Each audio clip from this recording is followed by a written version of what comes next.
NDA क्यों छोड़ा प्रधानमंत्री बनने के लिए? एनडीए क्यों छोड़ा इस देश का सर्वे सर्वा बनने के लिए?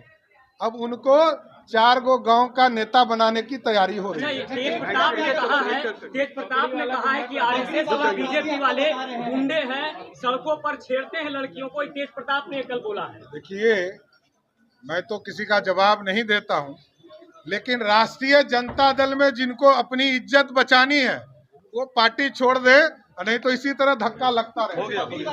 नमस्कार, आप देख रहे हैं मगही न्यूज़। मैं हूं सुधेंदु रमन। आज बीजेपी प्रदेश अध्यक्ष सम्राट चौधरी ने नीतीश कुमार पर जमकर हमला किया है। उन्होंने साफ तौर पर कहा है कि जिस तरह से लालू यादव को चारा घोटाले में जो जेल हुई थी वो नीतीश कुमार की वजह से हुई थी, और अब रेलवे घोटाला में भी जो जेल जाने की तैयारी की जा रही है वो नीतीश कुमार के ही वजह से हो रहा है। उन्होंने साफ तौर पर कहा कि जिस तरह से लालू प्रसाद यादव को चार्जशीटेड किया गया था वो जदयू के लोगों के द्वारा ही किया गया था। जिस तरह से उनकी गिरफ्तारी हुई थी वो जदयू के लोगों ने ही करवाया था, और अब माफ़ीनामा भी जदयू के लोग ही मांग रहे हैं। तो पहले सुनिए कि क्या कह रहे हैं बीजेपी प्रदेश अध्यक्ष सम्राट चौधरी। को बुलाया, इनकम टैक्स को बुलाया, तो इन लोगों से नीतीश कुमार जी क्यों नहीं बोलते?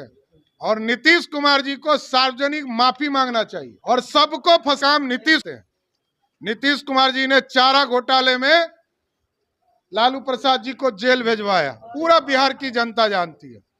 और आज भी रेलवे के घोटाला में यदि लालू प्रसाद जी जेल जा रहे हैं तो वो भी नीतीश बाबू की कृपा है, किसी दूसरे की नहीं। नीतीश कुमार जी पहले केस करवाते हैं, फिर चार्जशीट करवाते हैं, फिर सजा दिलवाते हैं, और फिर गुहार लगाते हैं कि इनको माफी दे दें। जदयू के द्वारा रोक लगाया जा रहा है कि आप लोग जो जातिगत गणना है उसे रोकना चाहते हैं, जनरल को आप लोग बीच में लेकर के आए हैं ताकि। अब देखिए, जब बिहार में हमारी सरकार थी, एनडीए की सरकार थी, और 16 मंत्री हम हुआ करते थे सरकार में, हम लोगों ने कैबिनेट में पूर्ण रूप से समर्थन किया और आंख मूंदकर नीतीश कुमार जी पर भरोसा कर जातीय जनगणना की शुरुआत की। नीतीश कुमार जी भ्रम फैलाने में मास्टर हैं। बिहार में वो सुशासन स्थापित नहीं कर पा रहे। इससे डाइवर्सन के लिए बिहार में लॉ एंड ऑर्डर पूरी तरह फेलियर है।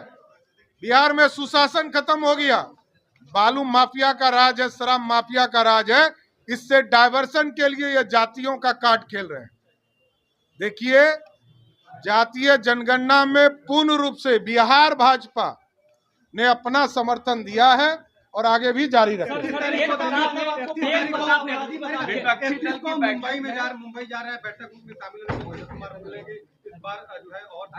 अब नीतीश कुमार जी को एक टोला का मुखिया बनाने की तैयारी है, पता है ना आप लोग। एगो 2-3 स्टेट का छोटका संयोजक बनाने की तैयारी है नीतीश बाबू का। अब उसी के लिए गए हैं। एनडीए क्यों छोड़ा प्रधानमंत्री बनने के लिए? एनडीए क्यों छोड़ा इस देश का सर्वे सर्वा बनने के लिए? अब उनको 4 गो गांव का नेता बनाने की तैयारी हो रही है। तेज प्रताप ने कहा है कि आरएसएस और बीजेपी वाले गुंडे हैं, सड़कों पर छेड़ते हैं लड़कियों को। तेज प्रताप ने कल बोला है। देखिए, मैं तो किसी का जवाब नहीं देता हूं, लेकिन राष्ट्रीय जनता दल में जिनको अपनी इज्जत बचानी है वो पार्टी छोड़ दे, नहीं तो इसी तरह धक्का लगता रहेगा। तो आपने साफ तौर पर सुना कि बीजेपी प्रदेश अध्यक्ष जो है सम्राट चौधरी ये कहते हुए नज़र आ रहे हैं कि यहाँ पर सुशासन का राज नहीं है, यहाँ पर भ्रष्टाचार अपराध चरम पर है। जिस तरह से जातीय गणना के ज़रिए जो है नीतीश कुमार लोगों को भ्रमाने की कोशिश कर रहे हैं, जिस तरह से दिग्भ्रमित कर रहे हैं, वो अपनी नाकामियों को छिपा रहे हैं। मैं आपको बता दूं कि जिस तरह से जो सॉलिटेयर जनरल की बहाली की गई थी तो महागठबंधन के लोगों के द्वारा कहा गया था कि ये बीजेपी के लोग हैं, बीजेपी के द्वारा जाति गणना को रोकने की कोशिश की जा रही है। तो उस पर उन्होंने कहा है, सम्राट चौधरी ने कहा है कि अपराध चरम पर है, बिहार में भ्रष्टाचार चरम पर है, और उसको डाइवर्ट करने के लिए नीतीश कुमार ऐसा कर रहे हैं। फिलहाल तमाम हमारी ऐसी खबरों को देखने के लिए आप देखते रहिए मगही न्यूज़।